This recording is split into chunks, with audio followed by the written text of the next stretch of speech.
माता पिता। Morning walk पर जाना शर्मा जी की पुरानी आदत रही है। हमेशा की तरह आज जब वह अपने घर से निकले थे कि उनके पड़ोसी जयवीर जी भी मिल गए। वैसे तो वॉक पर जाने का उनका कोई पक्का रूटीन नहीं है। जब भी शर्मा जी उनसे साथ चलने के लिए कहते थे तब वे कोई न कोई बहाना बनाकर शर्मा जी को मना कर देते थे। लेकिन आज पहले से ही घर के बाहर चलने के लिए तैयार खड़े थे। शर्मा जी बोले, भाई साहब, आज सूरज कहाँ से निकला है जो आज मेरे बिना बुलाए ही चल दिए। श्रीमान जयवीर जी कहते हैं, क्या बताऊं भाई साहब, तबीयत तो सही नहीं चल रही। डॉक्टर को दिखाया तो उन्होंने सेहत का ध्यान रखने के साथ साथ मॉर्निंग वॉक के लिए भी बोला है।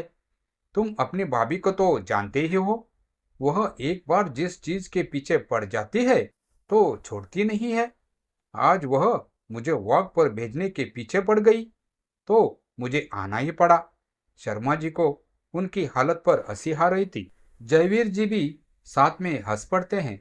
जयवीर जी हरियाणा के रहने वाले थे, पर जब से उनके बेटे की नौकरी दिल्ली में लगी है तब से पति पत्नी अपने बेटे बहू के साथ दिल्ली में ही रहने लगे हैं। शर्मा जी, कल से आप मुझे भी बुला लिया कीजिए। नहीं नहीं, कल मैं मॉर्निंग वॉक पर नहीं आऊंगा। क्यों? कल हमारे पोते का जन्मदिन है तो आज ही उसके पास जाने के लिए हम निकल रहे हैं। 2 साल हो गए बेटे बहू और पोते से मिले हुए। विवेक और बहू हमेशा फोन पर पूछते रहते हैं कि हम अपनी दवाइयाँ समय पर लेते हैं कि नहीं। सच पूछो तो कभी उसने हमें अपने से दूर होने का एहसास नहीं होने दिया। भगवान साहब को ऐसा ही बेटा दे। एक तुम्हारा बेटा बहू है और एक मेरा बेटा बहू है जो पास रहकर भी कभी माँ बाप का हालचाल नहीं पूछते, उल्टा बात बात पर हमें खरी खोटी सुनाते रहते हैं। उनको माँ बाप की कोई परवाह ही नहीं, हम जिए चाहे मरे। भाई साहब, बच्चे कब बड़े हो जाते हैं पता ही नहीं चलता। लगता है जैसे कल ही की बात हो, जब विवेक बाजार में या किसी भीड़ भाड़ वाली जगह में मेरी उंगली पकड़कर चलता था तो मैं यह सोचता था कि हमेशा उसकी उंगली ऐसे ही पकड़े रहूंगा और उसको कभी अकेले होने का एहसास नहीं होने दूंगा। जिंदगी के हर मोड़ पर हमेशा मैं उसके साथ खड़ा रहूंगा। उसे एमबीबीएस कराने के लिए उसकी माँ ने अपने गहने भी बेच दिए। कहने लगी, यह तो फिर बन जाएंगे। दोनों बातें करते करते घर आ जाते हैं। अपने पोते के पास जाने के लिए बहुत उत्सुक थी। उन्होंने सारी पैकिंग भी कर ली थी, बस पोते का गिफ्ट लेना बाकी था। दोनों पति पत्नी ने सोचा कि गिफ्ट पोते की पसंद क्या ही लेकर जाएंगे। पसंद पूछने के लिए फोन लगाया तो किसी ने फोन नहीं उठाया। दोबारा फोन करने पर भी दूसरी ओर से कोई जवाब नहीं मिलता है। तीसरी बार भी किसी ने फोन नहीं उठाया। शर्मा जी, देखिए ना, विवेक के घर में कोई भी फोन नहीं उठा रहा है। ऐसा तो पहले कभी नहीं हुआ। मिसेज शर्मा परेशान हो जाती है कि भगवान, सब ठीक तो है ना, कहीं कोई बात तो नहीं, कोई फोन क्यों नहीं उठा रहा। सोचते सोचते फिर से फोन मिलाती है। इस बार कुछ देर तक बजने के बाद फोन विवेक ने उठाया। हेलो माँ, क्या हुआ बेटा, तुम दोनों में से कोई फोन क्यों नहीं उठा रहे थे? पता है मैं कितनी डर गई थी। माँ, फोन साइलेंट था इसीलिए पता नहीं चला। अच्छा बेटा, हमने यह पूछने के लिए फोन किया है कि कल गोलू को अपने बर्थडे पर क्या गिफ्ट चाहिए। माँ, इस बार हम उसका बर्थडे नहीं मना रहे हैं। क्यों? क्या हुआ बेटा?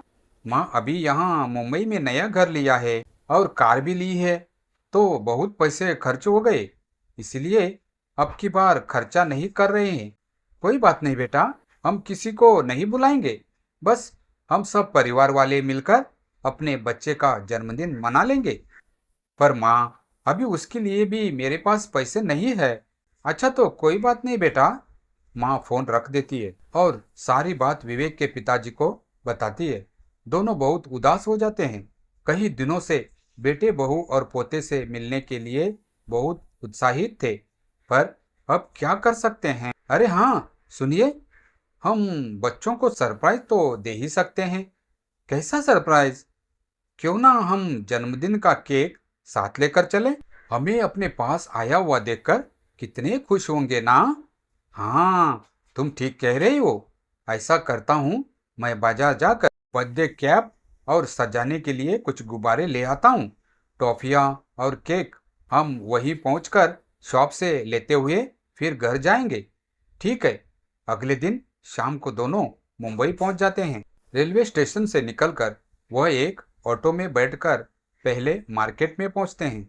वहाँ से गोलू की पसंद का चॉकलेट केक खरीदते हैं और फिर बेटे के घर के लिए रवाना हो जाते हैं।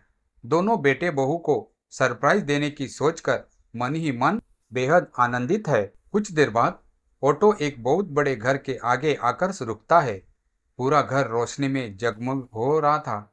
घर के बाहर बड़ी बड़ी गाड़ियों में लोग अपनी फैमिली के संग आ रहे थे।